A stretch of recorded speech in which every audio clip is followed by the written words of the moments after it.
Hello friends, आज हम the yellow wallpaper discuss करेंगे जो कि एक शॉर्ट स्टोरी है और शैल पंकज गिलमन द्वारा 1892 में पब्लिश हुई थी।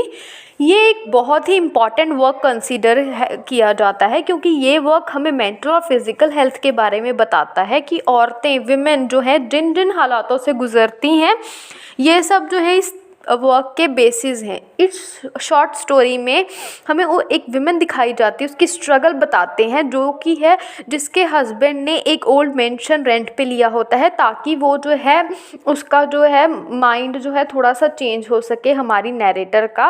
और उस विमेन के ठीक होने के लिए उसे कोई भी काम ना करने के लिए कहा जाता है, उसे सिर्फ आराम करना होता है और खाना पड़ता है।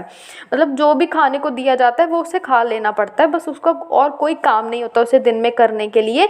वो वुमेन जो है टेम्परेरी नर्वस डिप्रेशन से गुजर रही होती है जो कि उस समय में वुमेन में जो है कॉमन डायग्नोसिस थी।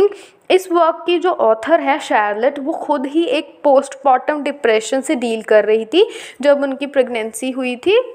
फ्रेंड्स, ये हमारी शॉर्ट स्टोरी डायरी एंट्रीज़ की तरह हमें दिखाई गई है और इसमें हमें 12 डायरी एंट्रीज़ मिलती हैं। हम इन्हें डिटेल में डिस्कस करेंगे, आप हमारे साथ एंड तक बने रहिएगा। चलिए शुरू करते हैं हमारी शॉर्ट स्टोरी। हमारे नैरेटर पहले हम अपनी शिफ्ट हुए नए घर की तरफ डिस्क्रिप्शन देती हैं जो कि उनके हस्बैंड जॉन, जो कि फिजिशियन थे, उन्होंने रेंट में लिया है। इस घर को नैरेटर हॉन्टेड यानी कि डरावना समझती हैं। फिर उसका जो है हस्बैंड हंसने लग जाता है क्योंकि जब नैरेटर उससे घर को जो है हॉन्टेड बोलती हैं तब वो हंसने लग जाते हैं, जिससे हमें पता चलता है कि उसका हस्बैंड जो है उसके व्यूज़ की कितनी ज़्यादा कदर करता है। ठीक है, उसके लिए उसकी वाइफ की जो है थॉट्स या विचार कोई मायने नहीं रखते। वो जो है सिर्फ उसे जो है अपनी एक रिस्पॉन्सिबिलिटी की तरह ट्रीट करता है। फिर नैरेटर अपने हस्बैंड के बारे में बताती हैं कि वो बहुत ही ज़्यादा प्रैक्टिकल है और जो उसके यानी कि नैरेटर के हर दुख को बेवजह मानता है। वो कहता है कि तुम्हें जो है सिर्फ टेम्परेरी नर्वस डिसऑर्डर है जिसकी वजह से तुम्हें ये सब कुछ इल्यूजन हो रहा है, जिसके लिए उसे कोई भी काम नहीं करना चाहिए ताकि उसका दिमाग पर जोर ना पड़े। चाहे नैरेटर खुद को बीमार नहीं मानती पर वो फिर भी अपने हस्बैंड के यकीन पर यकीन कर लेती है। वो अपने हस्बैंड की हर बात मानती है, चाहे उसके दिमाग में वो बात उसे सही लग रही हो या नहीं। नैरेटर की अपने हस्बैंड की डिस्क्रिप्शन हमें उसे टिपिकल मेल दर्शाती है कि वो जो है अपनी वाइफ से कि हमारी नैरेटर है उसे पूरा अलग है। हमारी नैरेटर जो कि पूरी इमोशनल है और दूसरी तरफ उनके हस्बैंड जो बिल्कुल ही इमोशनलेस हैं। उनके हस्बैंड उन्हें हमारी नैरेटर को अपनी मर्ज़ी से चलाना चाहते हैं, बल्कि उनकी ज़िंदगी पर भी अपना अधिकार जताते हैं। नैरेटर फिर अपने हाउस को और ज़्यादा डिटेल में बताती है कि वो जो है बहुत ग्रैंड है और स्ट्रेंज भी है। मतलब अजीब सा है उसका ये नया घर।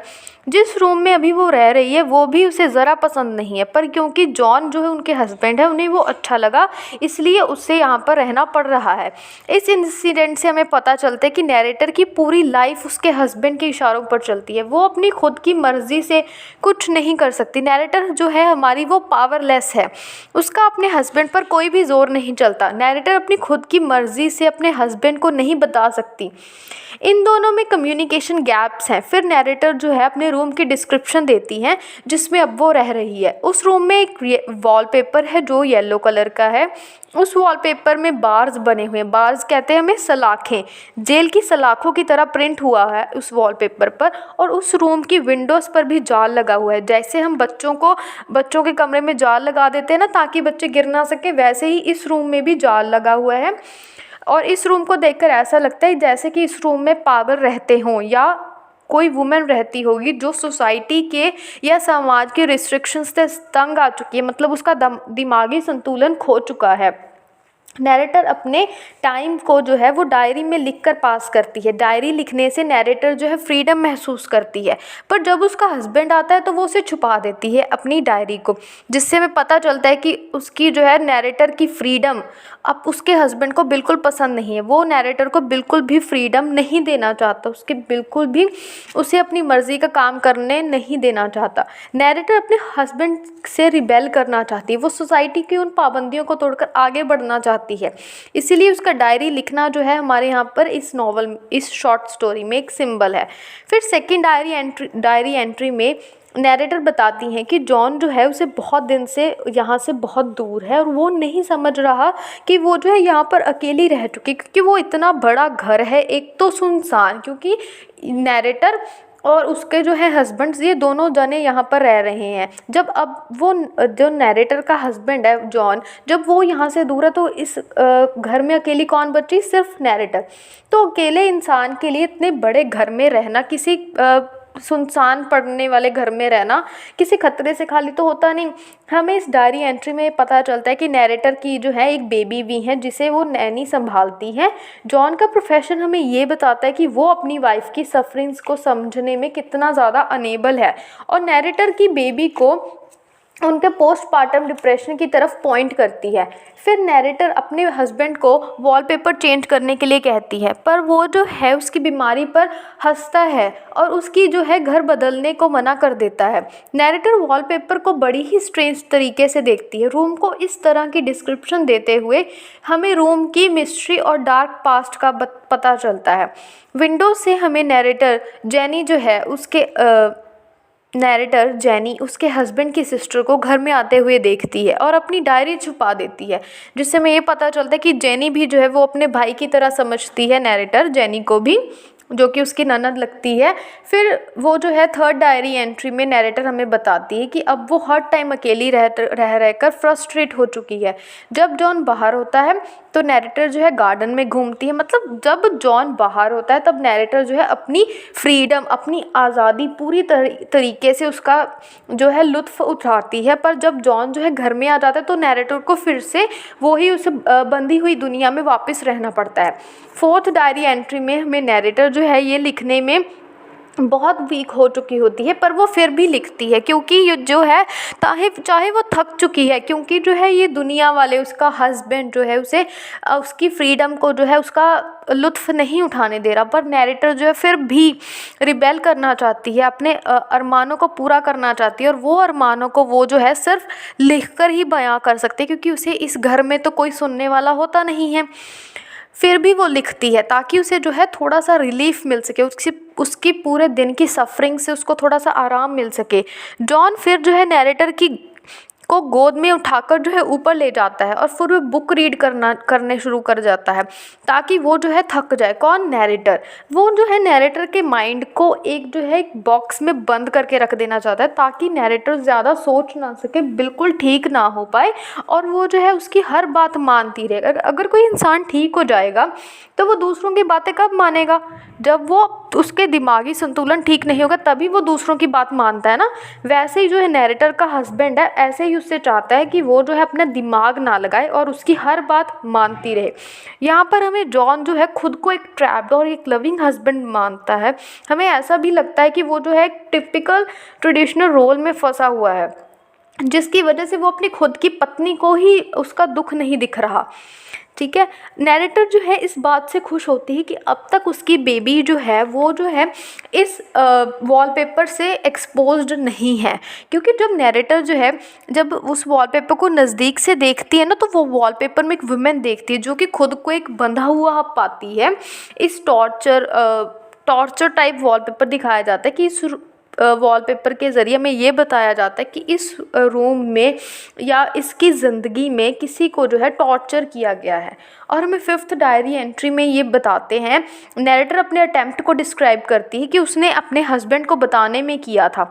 उसने अपनी मेमोरीज़ में नैरेटर जो है अपने हस्बैंड जॉन को ये बताती है कि वो इस घर से जाना चाहती है। नैरेटर बोलती है कि चाहे वो शारीरिक तौर पर इम्प्रूव कर रही है, चाहे वो फिज़िकल रूप से ठीक हो रही है, पर उसका दिमाग यानी कि वो मेंटली अभी भी सफ़र कर रही है। नैरेटर फिर घंटों तक उस वॉलपेपर को ऑब्जर्व करती रहती है।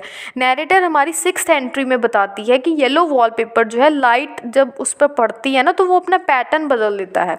नैरेटर बताती है कि रात को पैटर्न जो है वो बार्स में तब्दील हो जाता है, उसमें चेंज हो जाता है, और इन बार्स में वुमेन की फिगर बनती है। एक वुमेन जो है अपने दिमागी तौर पर ठीक नहीं होती। वॉलपेपर के पैटर्न का बदलना नैरेटर की बीमार दिमाग का नेचर का हमें सिंबलाइज कर रहा है। उस वॉलपेपर में एक वुमेन है, वो वैसे ही ट्रैप्ड है जैसे कि इस शॉर्ट स्टोरी में हमारी नैरेटर। नैरेटर का जो हस्बैंड है ना वो उसे बहुत ज़्यादा सुलाता था ताकि वो जो है अपना दिमाग ना चलाए, मतलब उसे आइसोलेट करके रखना चाहता था ताकि वो जो है उसकी बातों को सीधा सीधा मानती रहे विदाउट कोई क्वेश्चन किए, विदाउट कोई क्वेश्चन पूछे। फिर जो है हमारी 7th डायरी एंट्री में नैरेटर जो है अपने मूड में इम्प्रूवमेंट होना जो है वो बताती है हमें। नैरेटर वॉलपेपर के सीक्रेट से बहुत ज़्यादा फैसिनेट हो रही है, वो उससे पर्दा हटाना चाहती है। नैरेटर अब उससे पूरा दिन सोती रहती थी 8th एंट्री में, और रात को जो है जागा करती थी। क्यों जागा करती थी नैरेटर? क्योंकि उसे जो है वॉलपेपर का सीक्रेट जानना होता था। वो सारा रात जो है वॉलपेपर का सीक्रेट ढूंढती रहती थी। नैरेटर जो है अपने घर को जलाना चाहती थी, जिस ओल्ड मैंशन में वो रह रही थी ना उसे वो जलाना चाहती थी, पर उस येलो वॉलपेपर पर जो है स्ट्रीक्स आना, उस पर दरार आना नैरेटर के ब्रेक डाउन को फोरशैडो करता है।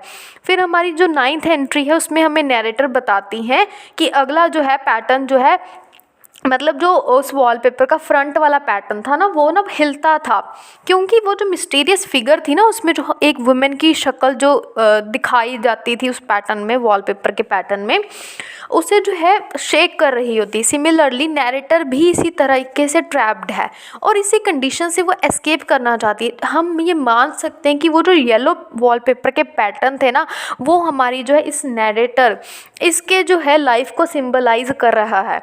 10th एंट्री में हमें नैरेटर बताती हैं कि उससे जो है मिस्टीरियस वुमेन को वॉलपेपर से भागते हुए देखा है। मतलब वो जो नैरेटर थी ना वो जो है इस मिस्टीरियस वुमेन को इस वॉलपेपर से भगाना चाहती है, मतलब वो खुद रिबेल करना चाहती है उसके हस्बैंड के जो उसने जो है ये उसकी रिस्ट्रिक्शन सेट कर रखी है, उसकी लिमिटेशंस सेट कर रखी है। नैरेटर उस लिमिटेशन से भागना चाहती है, इनको जो है छोड़ छाड़ कर इनसे भागना चाहती है। और फिर जब जॉन आ जाता है ना, मतलब उसका हस्बैंड आ जाता है, तो वो क्या करती है, बंद कर देती है और उससे जो है जब उसके कमरे में जॉन आता है ना तो उसे निकाल देना चाहती है। क्योंकि वो जो है इस वॉलपेपर को बारे में उसकी सीक्रेट, उसकी मिस्टीरियस के बारे में जानना चाहती है। 11th एंट्री में हमें नैरेटर जो है वॉलपेपर का ऊपर वाला पैटर्न रिमूव करते हुए दिखती है ताकि वो जो है उसके अंदर देख सके, मतलब वो वॉलपेपर के और ज़्यादा गहराई में जाना चाहती, वो उसकी गहराइयों को जानना चाहती कि ये जो वॉलपेपर है डेप्थ में क्या सिंबल कर रहा है, क्या बता रहा है, क्या दर्शा रहा है। नैरेटर फिर ये मानने लग जाती है कि वो जो है वॉलपेपर जॉन और जेनी को भी अफेक्ट कर रहा है। कैसे इफेक्ट कर रहा है? क्योंकि जॉन और जेनी जो है वो उस नैरेटर के जो है बदलते हुए, क्योंकि जैसे जैसे नैरेटर जो है उस वॉलपेपर की गहराइयों में जा रही है वैसे वैसे ही जो नैरेटर है उसका ब्रेक डाउन जो है वो इम्प्रूव हो रहा है, वो सही आ रही है, उसका मेंटली कंडीशन प्रॉपर सही, बिल्कुल सही हो रही है। नैरेटर जो है फिर उस रात को रूम में अकेली रहती है, क्योंकि जब 12th एंट्री स्टार्ट होती है ना तो उनका जो है इस घर में आखिरी दिन होता है और ये हमारी शॉर्ट स्टोरी की आखिरी एंट्री होती है। नैरेटर उस रात को वॉलपेपर को फाड़ देती है ताकि वो उस मिस्टीरियस फिगर को फ्री करा सके। मतलब ये हमें क्या सिंबलाइज कर रहा है कि नैरेटर जो है उसका ब्रेक डाउन प्रॉपर बिल्कुल सही हो चुका है। अब वो जो है वो दिमागी तौर पर बिल्कुल बीमार नहीं है, वो अपने हस्बैंड को खुद कन्फ्रंट कर सकती है। फिर जब नैरेटर आइसोलेशन में रहती है ना तो वो और भी ज़्यादा रिकवर करने लग जाती है और अब वो अपनी सफरिंग से कम्प्लीटली पूरी तरीके से उसे कम्पीट करती है। नैरेटर सारा वॉलपेपर उतार देती है, जहाँ तक उसका हाथ जाता है, मतलब जहाँ तक उसकी अप्रोच होती है वो खुद को रिकवर कर जाती है, अपने आप को रिकवर कर जाती है।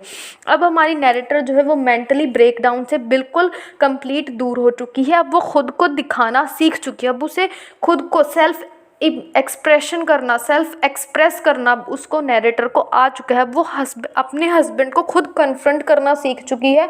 अब उसे अपने लिए किसी और को आवाज़ उठाने की ज़रूरत बिल्कुल नहीं है, क्योंकि अब हमारी नैरेटर जो है वो खुद सीख चुकी है, उसे पता चल चुका है कि उसे अब खुद के लिए आवाज़ उठानी चाहिए।